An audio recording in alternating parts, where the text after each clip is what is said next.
Here are your Court News Ohio top stories in 5 minutes. The Supreme Court ruled that the Ohio Department of Education has the authority to seek funds from the now-defunct ECOT, stating that learning opportunities offered to students and participation need to be factors for internet or computer-based community schools. The 4-2 decision for the Department of Education on August 8th affirmed a 10th District Court of Appeals ruling. The reason the majority determined e-schools participation was a factor was the law states that schools can't claim more than 10 hours of student participation in a day. The dissenting justices maintained that the majority misread the intent of the 10-hour limit in the law and that no statute ties e-school funding to student participation.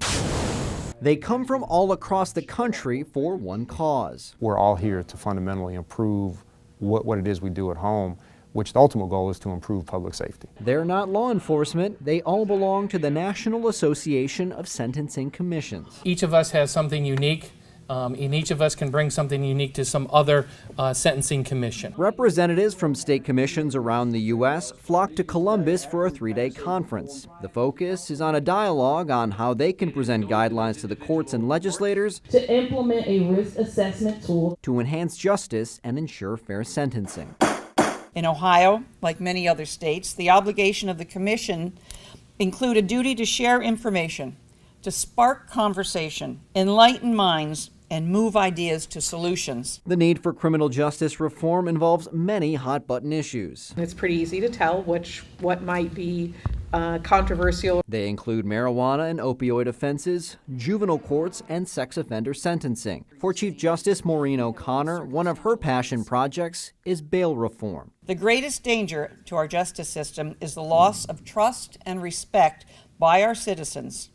The notion that courts are not fair and that they are only interested in collecting fines and fees, and that the inequity is tied to race and economic factors. It's devastating.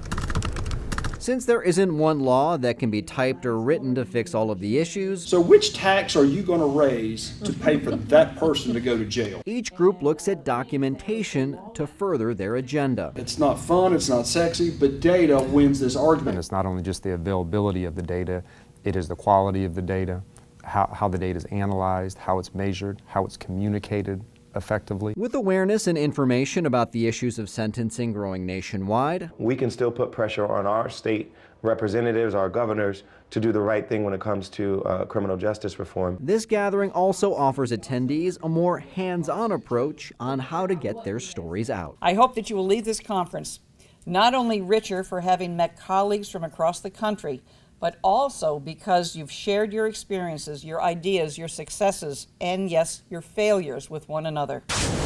Members of the Oil and Gas Regulatory Authority of Pakistan got to see how Ohio's government operates as guests of the Public Utilities Commission of Ohio, which regulates utility service providers in the state, and National Association of Regulatory Utility Commissioners. I'm really impressed by the grandeur of the building, how our tour is being conducted, and the processes and the dissemination of justice. Basically, the courts ended up ruling against the news station. The group from Pakistan is in the middle of creating a new docketing system and came to Columbus to analyze and learn from PUCO's setup. We're so much impressed with the systems here, with the people, the staff, and everyone. lots of smokestacks. After days of presentations and hands-on training, they got a break from work with their tour of the city, which included the Ohio Statehouse and Thomas J. Moyer Judicial Center. The one thing which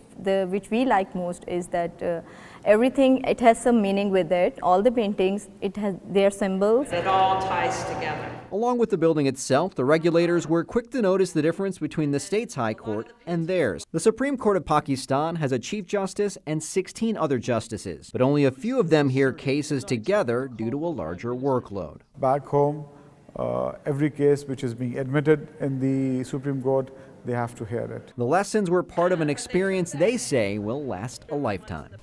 This is one of the most rewarding and wonderful visits I've ever had outside Pakistan. And that's a look at Court News Ohio's top stories. Visit courtnewsohio.gov for the latest headlines on Ohio's courts. You can also follow us on Facebook and Twitter.